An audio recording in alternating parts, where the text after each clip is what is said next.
am so pleased to say that Noah Reid is here in real life. Great to be here, man. How are you? I'm really good.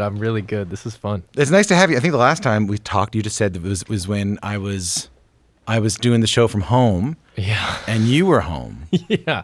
We were both sort of locked in our house cages on Zoom, trying to anticipate the delay and not step on each other's words. It was very that was great too, but this is the real thing. This is really nice. Yeah, this is a practice for the real thing.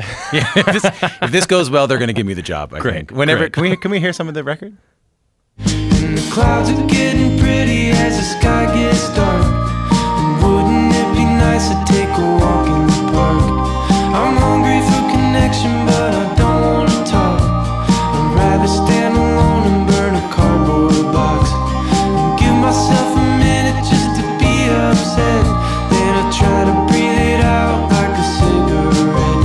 'Cause I know I'm pretty lucky and I shouldn't complain, but I guess I kind of figured things would pretty much stay the same. It's Noah Reid and a little of Every Day from his brand new album, Adjustments. That's a beautiful song. Thanks, man.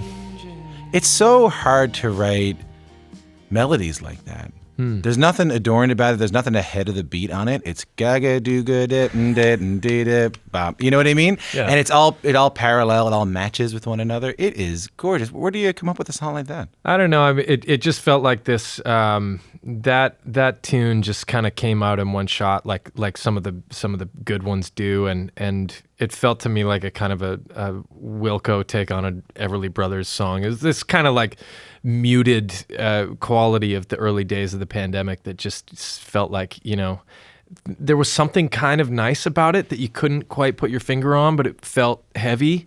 And I remember writing that song and thinking, okay, well, it's probably, I should start cranking a few of these out and get back in the studio, because it felt like that paired with another song on the record, Minneapolis, just felt like, okay, there's some connective tissue here about like, what's next? What's going to come after all of this? I had just gotten home after, getting 8 shows deep into a 25-show tour and canceled and sat down in my apartment like everybody else to think too much. So I was grateful to have music in that time to put some of that into and feel like I was doing something. Are you singing about yourself there? I mean, there's a couple of lines. There's a couple of lines in that song that are not the happiest things I've ever heard in my life. Yeah, for sure. There's lines about I'm trying to remember them now, but there's one like you're smoking a joint but you can't get high. Yeah. For a guy who everything seemed to be going pretty well for you at that stage. I mean, where were those feelings coming from? I mean, just a lot too much time probably, and I think the funny thing about things seeming like they're going well is that it's all relative to whatever your situation is. And in that, when I was writing that song, I was like, staying up till 4 a.m. I had just gotten back from a sold out shows, and probably the hardest day of the pandemic for me was when I was supposed to be playing the Knitting Factory in Brooklyn, sold out on a Saturday night, and I was just at home doing nothing, going like, man, I almost got to do this. So I don't know. I felt like that moment and feeling like nothing counted, nothing mattered. All this great stuff was happening, and it just kind of like sand in my fingers. It just was pouring out. So what does that do to you? I don't know. I mean, I guess it makes you write songs if you're a certain kind of person, but it did kind of, that feeling. A lot of the time in my life I've done this. When things aren't feeling good, I will turn to music and try to spin it into something positive, because otherwise that feeling just sits with you. I think a lot of my songs are melancholy. Yeah. I'm drawn to that, and I'm drawn to songwriting when I feel that way. It's not an all the time thing, but yeah, make some good songs anyway. What I find interesting about your story is, yeah, sure. I mean, you were having some success, and like things were working out, and you were the shows were sold out, on the way there before the tour gets canceled. But I think I remember, I think the Schitt's Creek finale was during the pandemic. Mm-hmm. Yeah. The Schitt's Creek Emmy wins were during the pandemic. Yeah. Getting that Simply the Best really blowing up on Spotify really happened during the pandemic. Yeah. Which we'll talk about a little bit later.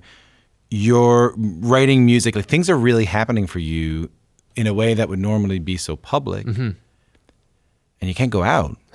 Yeah. What does that do to you? What is that like? It was it was wild. My wedding took place during the pandemic. We weren't sure. I think, I could fill a novel with the "I don't know" is the line in this song. Every day we were going, okay, are we going to be able to do this? And if we can, then what will it look like? How do we do it safely? How do we make sure we're not the cause of people getting sick, and how do we make sure we're playing within the guidelines? I mean, it was a strange and like a moralistic time too, a time when you wanted to be on the right side of things, and the pressure of all of that, and and also Schitt's Creek coming to an end.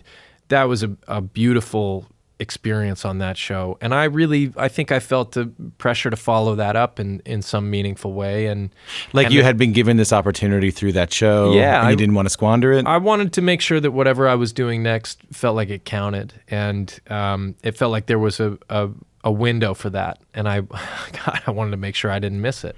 Interesting move to write song. I mean, to put out an album. Yeah. Well, you know what I mean by that is that you have all this. Well, I'll say what I want to say, which is that... I love that, Tom. Let's do it. I'll say what I want to say, which is that you could have gotten away with a much shittier record. Right. Like, it's a really, really good record. Thank you, man. And you could have gotten away with a shittier record, right, because of your acting career. I will get away with shittier records in my future. Do you know what I mean? Do you know the spirit of which I'm saying that to you? Yeah, I think so. But it was really important to me. Music has been a space where I get to control, my output in a way that I don't in my acting career. That acting is really creative, and there's artistry to it, but I don't think that just because you're an actor, you're an artist. Music is a space where I get to have some control over that conversation, and I always want to make that count. But you're a great songwriter. Thank you, man. And I think that there was a world where you finish off in this hit TV show, and you feel this pressure of what I'm going to do next. There's not a lot of worlds where the next thing you're going to do is an album of songs, an album of songs that people don't know you from. Yeah. Yeah. Well, among other things, I mean, the gift that I try to give myself continually is just allowing myself to be a part of different artistic endeavors, and choosing, ideally, with something like Schitt's Creek comes some degree of choice, and then it's on me to figure out how to wield that. And I come from an artistic family. It's important to me that I'm a part of, conversations that contribute in some way to some kind of reflection, meaningful reflection of what it is to be human, what it is to be alive. Songwriter family? Visual artist family. My parents are glass artists, and among other things, and my sister is a printmaker. So I'm the black sheep of the family. Is that a dangerous house to be in with all that heat and all that glass? I don't know. I guess the studio would be a dangerous place to be for sure. Yeah, but there's danger's fun. There's no rebellious side of you that thinks I'm going to go into accounting.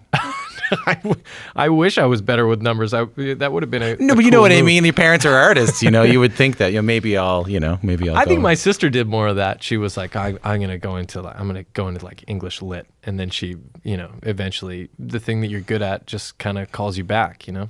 Did the wedding happen? It did happen. Yeah, we did 25 people on the beach in Lake Huron. It was beautiful. And you're going to be a dad, I hear. I am. Yeah. Congratulations. Thank you very much. What does that do to you? It terrifies you and excites you at the same time. I think we're really excited to meet this kid. But I mean, it's a strange. I've been in New York for most of my wife's pregnancy, and that's an interesting way to approach a first pregnancy, but we're getting through it. I'm really proud of her for the way that she's approached it. Let's listen to some more music. Another fucking condo going up. Another glass and concrete sign. This city doesn't give a fuck. And there's another giant hole dug in the ground. They're burying what's left of this town. And there's another big old... That's Noah Reid. I think. What do I say here? I'll say another effing condo. Yeah, I'll say another effing condo. Tell me about that song.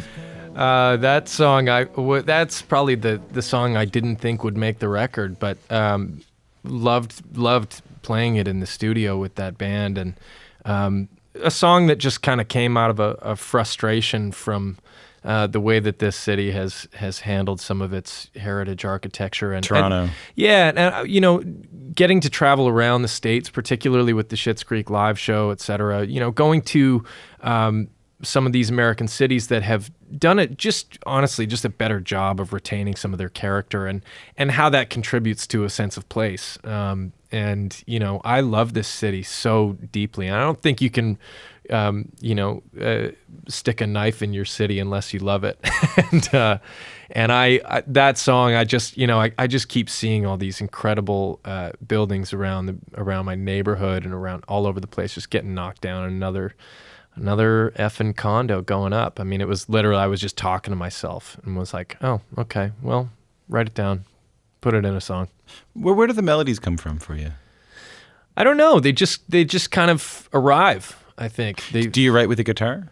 It depends. I'm writing more with a guitar now, Yeah. I think, because I'm not as good a guitar player, and I don't get stuck in the same. I have to work my way around my inadequacies as a player, and I don't know. I kind of go back and forth. And pianos, they're hard to lug around with you too. If you're going to shoot a TV show in New Mexico for 7 months, you're probably taking a guitar. But yeah, I don't know. I these things, I wish I had some sense of how they come or when they come, but they just kind of, I think a lot of it is, through talking to myself, singing to myself, often driving around. Music has to find the cracks in the rest of my world. It has to find the negative space to kind of grow, like the weeds growing through the sidewalk. There's something kind of unintentional about it for me, and I love it that way. I rarely sit down to write a song. It's just something that a phrase or a word or an idea that kicks around in my head until it becomes a melody, and I start putting some chords to it. Obviously we're going to spend some time talking about Schitt's Creek, and I want to spend a little bit of time talking about the Broadway show you're doing right now. Mm-hmm. But I kind of wanted to go a bit earlier than that. Just take a listen. Hiya, Franklin. Aw, Fox. Want to play a real game? Sorry, Fox. I'm on my way to Bear's surprise party, and I can't be late. That is, of course, the Canadian cartoon Franklin the Turtle. Why am I playing that for you? Because that's my voice. You're Franklin the Turtle? Well, I was once. No, you are. You are still. You know what? You'll always be right here. Thank you, man. How did you get that? How does that happen? Well, I was probably about 9 when I went in to audition for Franklin the Turtle. I think it was like the second voiceover job that I'd had. I played the neighbor in Pippi Longstocking before that, and wow. Nelvana was this company that I'm sure it still exists, that made all these brilliant kids programs. Are they the one with the polar bear, and the stars at the That's beginning right. of the show? Yeah. Yeah. They were in Liberty Village, and they had this kind of like, most cartoon shows at that time were using adults to do kids' voices, and they were like, no, there's something kind of pure and real about kids' voices. And so when we did Franklin, it was like a group of kids who were all like 10. And for the first season, we were all in the same room, like, throwing highlighters at each other, and then kind of like, getting into it and doing our scenes together. Eventually they split us up. But yeah, that was a great gig. I'd miss a day of school and go be a turtle for a bit. Did your friends know what you were doing? Oh yeah, for sure. Yeah. And then some of them, really, when you're a kid and you're doing anything different, you can expect to be lit up a little bit. But yeah, eventually it was kind of, I'm proud of that show. I think it's a beautiful, and the books, I grew up with the books.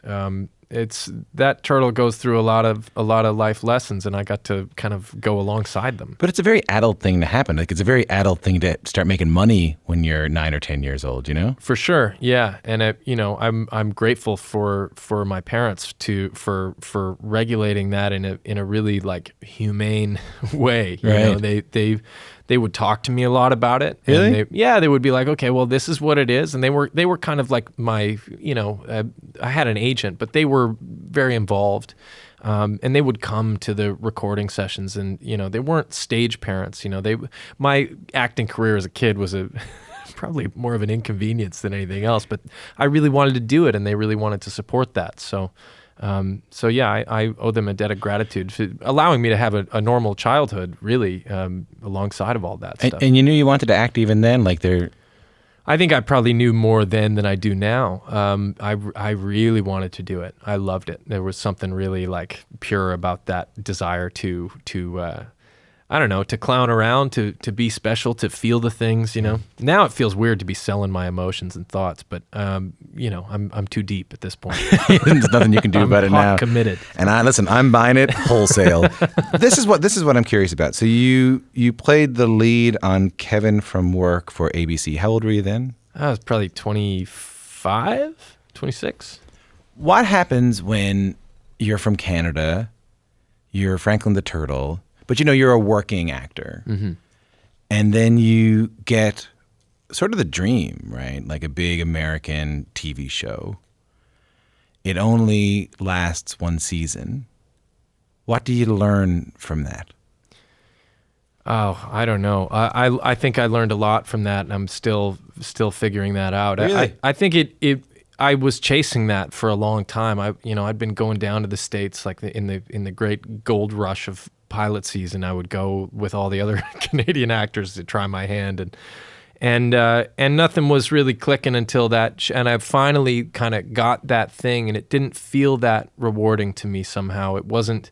It didn't feel like the kind of work that I was meant to be doing somehow. And I worked with some really excellent people on that show, and I really, you know, I mean them no disrespect at all. It just was kind of, it wasn't the right thing for me at that moment. I think I was like, I wish I got this like 3 years ago. This would have been really great. But I was sort of setting up my life in Toronto, and it felt like it was just happening at the wrong time in kind of the wrong way. And so when it only went the one season, I wasn't terribly disappointed. I thought, okay, well, it was my first time really leading a show like that. And I realized I wasn't very good at it. You know, I wasn't the sort of like the central figure that I probably should have been. What do you mean? Like a cheerleader or a galvanizing force. I didn't have the energy for it. I didn't. Like when you're an actor in one of those things, when you're the lead, I think there's an expectation that you're carrying the flag, you know, and I didn't want to carry that flag. I wasn't ready for it. And you know, and then the next job that I got, I was like, man, I got to figure out if this is actually something that I want to do, because I got this thing, and I've been chasing it, and it's not feeling that good. So maybe it's time for me to make another move here.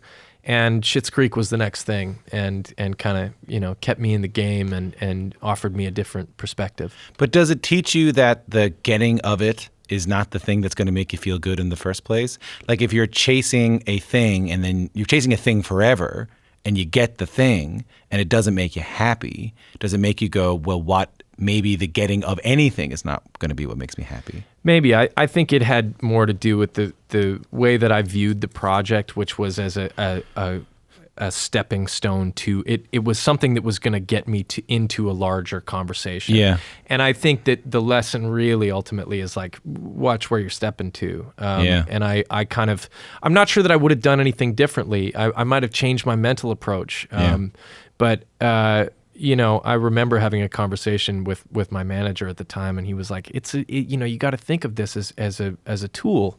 We can use this. And I was like, well, like any tool, if you don't know how to use it, you're going to hurt yourself. Like I don't, and I didn't know how to do it any differently at that time. And I tried my best. I just, my heart wasn't in it. And I think that's important for me. I need to have that inner drive to do it. Otherwise, I feel like I'm sacrificing something and not going to be very good at my job. Well, I mean, I think it leads to the stuff that we were talking about with the record and with what we're going to talk about with Schitt's Creek, because, you know, I think that once you have an experience like that and you realize what you need to bring to something and the things inside of you that are important to bring out in the role that you're doing, I mean, things just tend to work out, you know?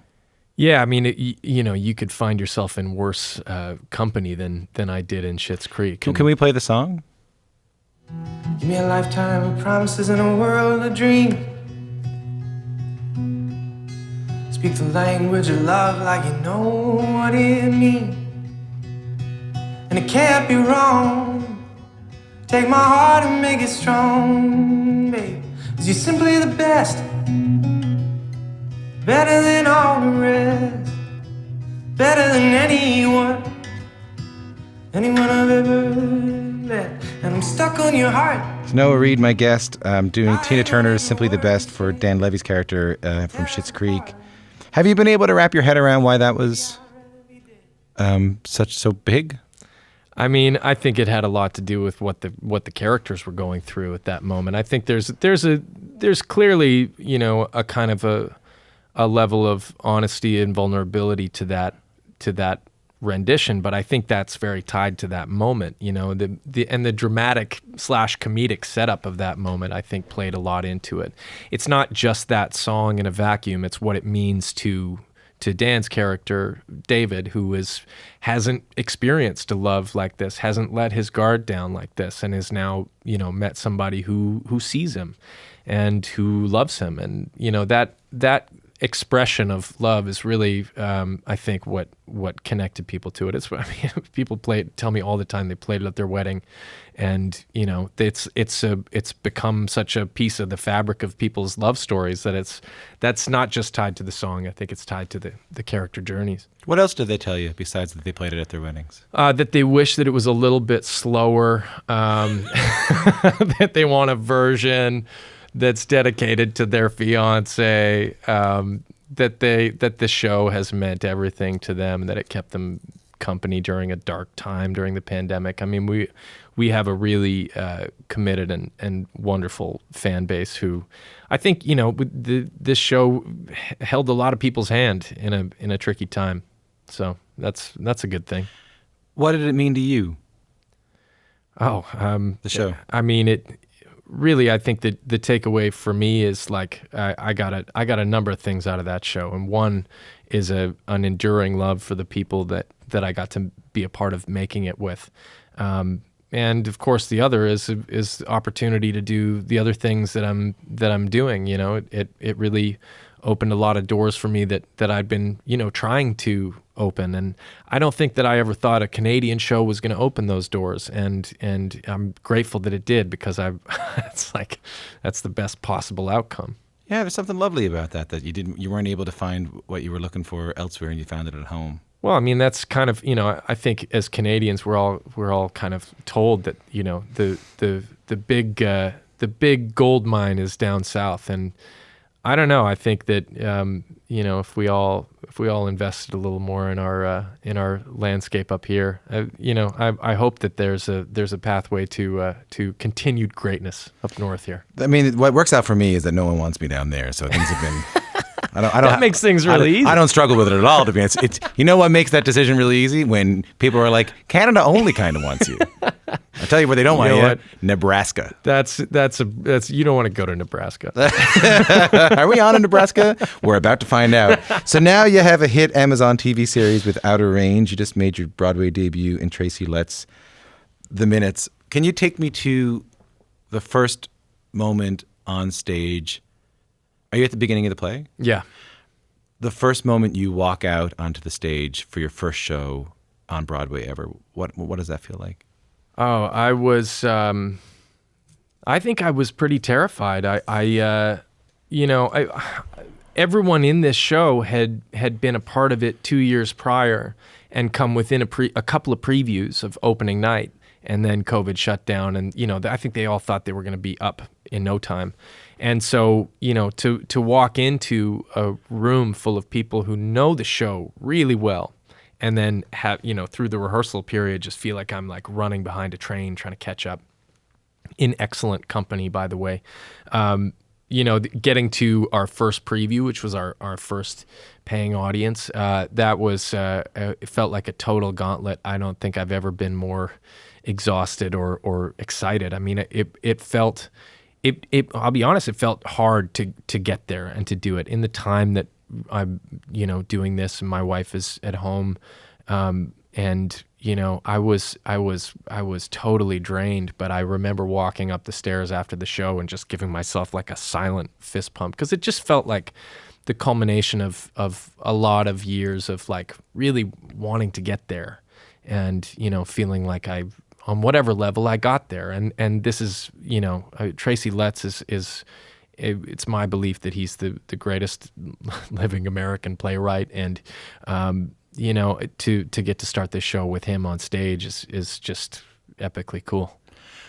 When you have success with Schitt's Creek, and you have success with this Broadway show and the Amazon show, and not to mention the career-defining role as Franklin, does that put pressure on an album of original music?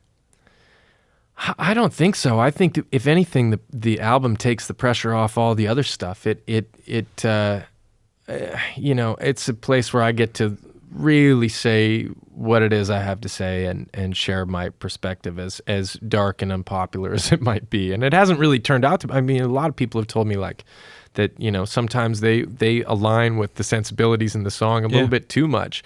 And this album, I'm really proud of this album because I think it deals with some bigger, harder stuff, and there's lots of texture and playing with a really great band. I mean, that to me, I've been blessed to be a part of some great ensembles in Schitt's Creek and in Outer Range and in the Minutes, and certainly with the musicians that I've been playing with, and with Matt Barber, who's produced all 3 of my records. I mean, I've gotten incredibly lucky to get to be a part of those ensembles. He makes great sounding records. He really does. Yeah. He really does. I just think he hears it really, really well and has a real soft touch. I'm a big fan.